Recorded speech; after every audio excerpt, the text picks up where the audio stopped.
अस्सलाम वालेकुम, कैसे हैं आप सब। अल्हम्दुलिल्लाह मैं भी अच्छी हूँ, मेरी फैमिली भी अच्छी है। और आपकी कमेंट के जरिए जो मुझे दुआएं, ब्लेसिंग और जो मेरी कमी आप लोगों को लग रही थी वो सारी चीजें मेरे दिल तक पहुंची है।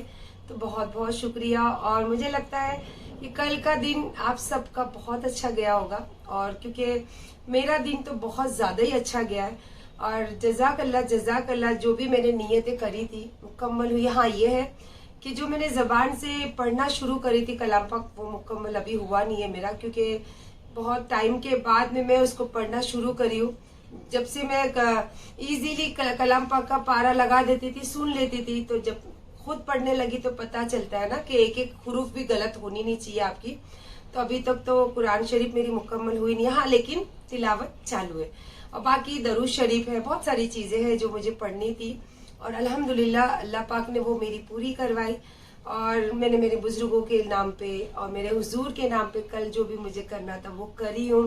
और आपको पता है कि इस बार जो भी मैंने कुछ भी नहीं बांटी, जैसे कि हमेशा मैं कुछ खाने की चीजें हो या कुछ भी हो, सब चीजें मैं लेती हूँ या बांटती हूँ या मदरसों में भेजती हूँ। तो मैंने कुछ भी नहीं कल किया। हाँ, एक है, एक अदर कास्ट के है वो, तो उनकी आंख में प्रॉब्लम है और बहुत ज्यादा मतलब प्रॉब्लम है उनको। और मैंने उनको बचपन से देखी हूँ।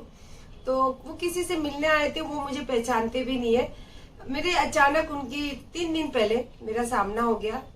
तो बस मैंने उनकी आंख की जो इलाज का था, ये बार जो मैंने तकसीम करना था वो पैसा वहां लगा दिया। और मैं बहुत खुश हूँ उस चीज से।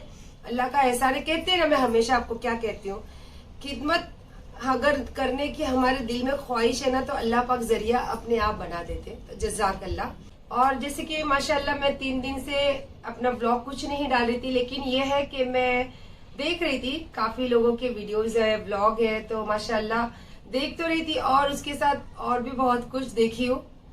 और इंशाल्लाह करेंगे सब बातें। लेकिन आज मैं स्पेशली सब जिनको थैंक्स बोलना चाहती हूँ। और बहुत से ऐसे लोग हैं जिनको मैं वीडियो देखती हूँ और नहीं बोली तो आप बुरा मत मानना, लेकिन आज स्पेशली जिनका मैं बोलना चाहती हूँ तो उनके लिए मैं बोलूंगी जरूर। सबसे पहले तो मैं बोलना चाहूंगी अलीना रिएक्शन व्लॉग। मैं आपके व्लॉग डेली देखती हूँ और सबसे अच्छी बात मुझे आपकी ये लगती है कि जो इस तरीके से आप स्पीच करते हो और जिस तरीके से ठहराव से आप बात करते हो और जिस लहजे में आप बात करते हो, तो माशाल्लाह मुझे ऐसा लगता है कि मुझे कुछ आपसे सीखने को ही मिलता है। तो और उसके साथ साथ जो भी चीज आप देखते हो तो उसको बहुत सुकून और बहुत अच्छे तरीके से प्रेजेंट करते हो। तो थैंक यू सो मच। और मुझे बहुत अच्छा लगता है आपके ब्लॉग देखना। और दूसरा नाम है नीता त्यागी फैमिली ब्लॉग। तो थैंक यू दीदी, आपने आई थिंक मेरे लिए ही शायद ब्लॉग शुरू किए थे। और जब से आप बोलते हो तो मेरे लिए बोलते हो, लेकिन आप ऐसे नहीं कि आप मेरी साइड लेके बोलते हो या फिर किसी की साइड लेके बोलते हो। आप वो बोलते हो जो आपके पास एक्सपीरियंस है इंसान को पहचानने की। मैं आपको सच बोलूं, मैं आपसे बहुत ज्यादा मुतवज्जो, मतलब मैं आपसे बहुत ज्यादा इम्प्रेस हूँ।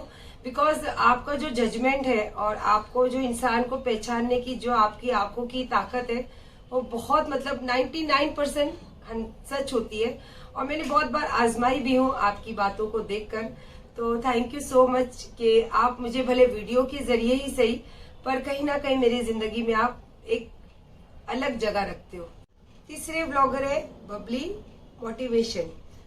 जैसे कि आप ऐसे डेली डेली तो नहीं बनाते हो, पर आपको जब बहुत ज्यादा बुरा लगता है जो बातों को लेके, तो हमेशा आपने मेरे हक के लिए बात की और लोगों को आपने एक बहुत मोहब्बत के जरिए एक मैसेज दिया कि इस तरीके से एक औरत को आप लोग जो बोलते हो, जो भी सताते हो, तो इतना भी मतलब नहीं बोलो, ऐसे आपने हमेशा लोगों को रिक्वेस्ट की है।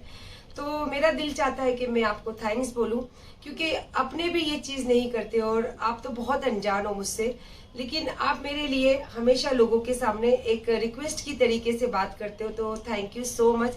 और आप हमेशा सबसे पहला आवाज आपने ही उठाया था जब मुझे और मेरे बेटे को लेके जो गंदी बातें शुरू हुई थी, तो सबसे पहली आवाज आपने ही उठाई थी। वो उसके लिए तो मैं आपके हमेशा जिंदगी भर आभारी रहूंगी, क्योंकि ये जो बात है ये बहुत गहराई वाली बात थी, लेकिन इस पे बोलना किसी ने मुनासिब नहीं समझा, आपने जरूर बोला था। तो इसके लिए थैंक यू सो मच आपका। चौथे ब्लॉगर है इब्राहिम फैमिली ब्लॉगर। अच्छा, इनको आपने देखा होगा कि ये इनका एक रिएक्शन चैनल है और इन्होंने बहुत हद तक मेरे ऊपर बातें की और मेरे ऊपर बहुत सारे ऐसी चीजें लेकर बात की जो नहीं है मेरी जिंदगी में। लेकिन इनकी अच्छाई कहाँ पे आपने देखा, जब इनको ये फील हुआ कि ये कहीं ना कहीं गलत है। और फील कब हुआ, जब इनके खुद के ऊपर ये चीजें हुई और वो करने वाली थी कटेली। तो फिर इन्होंने देखो शर्म नहीं की, अखिल वर्ल्ड के सामने अपनी गलती का एहसास किया और सॉरी बोला। मैंने हमेशा आप लोगों से क्या कहा कि सॉरी बोलने वाला बहुत बड़ा होता है और सॉरी बोलने से इंसान कभी छोटा नहीं होता है। तो इसीलिए मैं आज इनका नाम ले रही हूँ। और इन्होंने कल एक ब्लॉग बनाया था कि इन्होंने जब देखो मेरे लिए रिएक्शन में डाला तो कोई बात नहीं, इन्होंने दूसरों की भी बातें की, लेकिन कल जो इन्होंने बात की वो भी मुझे अच्छी लगी और जेन्युइन बात की कि जो मैंने बोला कि 15 लाख के बाद अगर एक वीडियो हो, एक फोटो हो, एक एविडेंस हो, वो तो अपना रखना जरूरी है। तो यही चीज उन्होंने भी बोली। तो ये इनको मतलब मुझे ये लगता है कि ये अपने चैनल पे एकदम जेन्युइन काम करते हैं। तो मुझे अच्छा लगा, आपने रिएक्शन में ही सही लेकिन जो सच बात है आपने वो करने की कोशिश की। जैसे मैंने आपको स्टार्टिंग में ही बोली कि मैंने काफी ब्लॉगर लोगों के ब्लॉग देखे और बहुत सारी और भी चीजें देखी। तो जैसे आप समझते हो कि मैं क्या बोल रही हूँ। और उस बातों को लेके काफी लोगों ने अपने नजरिए से अपनी अपनी राय ब्लॉग के जरिए रखी है। तो हर आदमी की अपना नजरिया होता है, हर आदमी की अपनी बात होती है। तो वो बात सही है कि आप अपना नजरिया अपनी बात रखियो, पर कुछ बातें ऐसी हैं जो बोल रहे हैं वो उनको, मुझे और जिनका है उनको ही पता है। और जब तक ये सारी बातें खुलकर जब सामने आएगी तभी आप लोगों को रियल वाली बात है वो पता चलेगी। तो इंशाल्लाह मैंने एक बार आपको बताई थी जब मैं वीडियो बना रही थी, आई थिंक अभी कि पता नहीं कोई किसी के प्रेशर में है या फिर कोई प्रेशर दे रहा है या समथिंग, पता नहीं क्या बात है। लेकिन जब खुलकर बात सामने आएगी उस दिन मैं बात करूंगी आप लोगों को। मैंने आप लोगों से ये वादा करी हूँ, तो इंशाल्लाह ये वादा तो मैं कभी नहीं तोड़ूंगी। बस मैं भी वेट कर रही हूँ कि वो बात खुलकर आए।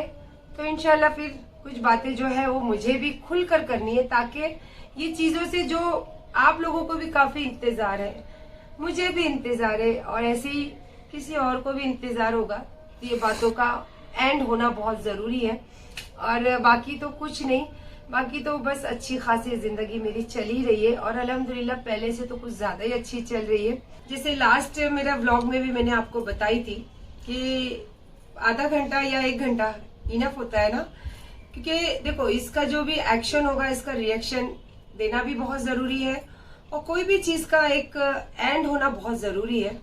तो आई थिंक मुझे लगता है कि अब इसका एंड होना चाहिए, क्योंकि काफी टाइम हो गया यार, खींच के भी च्युइंगम भी टूट जाता है, अब कितना खींचेंगे। और मैंने तो आपसे वादा करी हूँ जिस दिन भी बात पूरी होगी इंशाल्लाह मैं उस दिन बात जरूर करूंगी। और अब तो मैं थक गई हूँ, 1 घंटे से आधा घंटा, 15 मिनट तो नहीं दे सकती, I am very sorry, 15 minute तो मैं नहीं दे सकती हूँ, क्योंकि 15 मिनट में मैं कर भी नहीं सकूंगी, तो मैं 15 मिनट दे नहीं सकती हूँ। देखो अब तो जो जिंदगी में नहीं सोचे थे वो सब भी हो चुका है। तो अब क्या होने का, आर होना है या पार होना है। तो आई एम वेटिंग, आर या पार। अब मेरे साथ कौन कौन वेट कर रहा है आप समझते हो, बोलूं क्या? नहीं। और चाय पिए कि नहीं चाहिए, अभी चाय का ही टाइम है, मैं जा रही हूँ चाय बनाने और उसके अंदर अदरक कूट के डाल के चाय पीऊंगी, बिकॉज थोड़ी सी सर्दी हो गई है मुझे। और आप, हम लोग का ब्लॉग तो आएगा 10 बजे, तो आप खाना खाते वक्त देखना। आप खाना खाते वक्त जब मेरा ब्लॉग देखोगे ना, तो उसके बाद स्पेशली गाढ़ी वाली चाय बनाना और थोड़ी सी अदरक कूट के डालना उसमें, मस्त एकदम मजा आ जाएगा खाना खाने के बाद चाय पीने का। जैसा क्या बोलती है वो कटेली, मजा आ गया, है ना? तो आपको भी मजा आ जाएगा जब अदरक वाली आप चाय पियोगे तो।